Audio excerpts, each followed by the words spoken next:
Ayan, magandang hapon po. Maglalakad-lakad po tayo ngayon sa tabing dagat. Ayan po ang mga bakawan. Bakawan po ang tawag dito. Yan sa mga kahoy po na yan.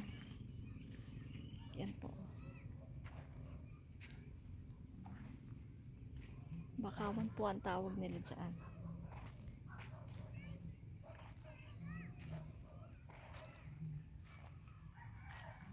Ayan.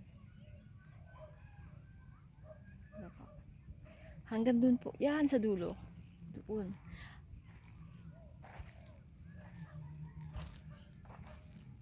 Mahaba po itong bakawan na ito. Hanggang dun po yan sa Kamanlot. Malayo po yan kung lalakarin ko. Kaya hanggang dito lang po ako.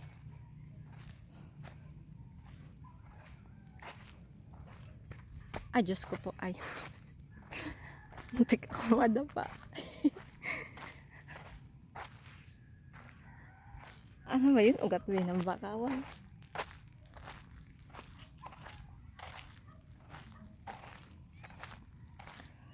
Ayan po, may mga nakatira po dito sa tabing dagat.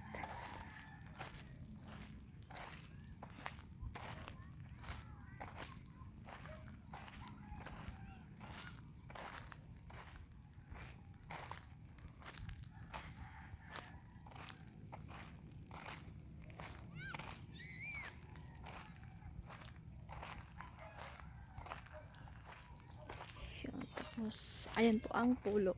Ayan po yung isla, aray ko. Yung po isla po na yan eh. Oh, yung po makikita nyo. Yan po ay pulo. May mga nakatira po dyan sa isla na iyan. Dyan po oh. May nakatira po dyan.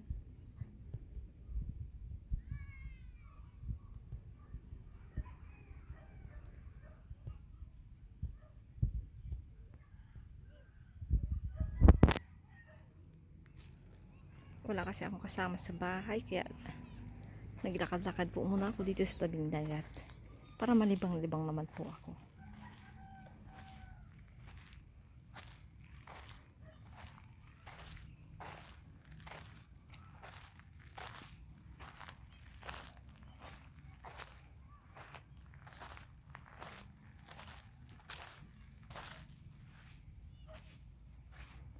Ayan po. Maganda man po dito. Buti nga at medyo luminis. Dati po ay sobrang madumi po dito. Ang daming basura.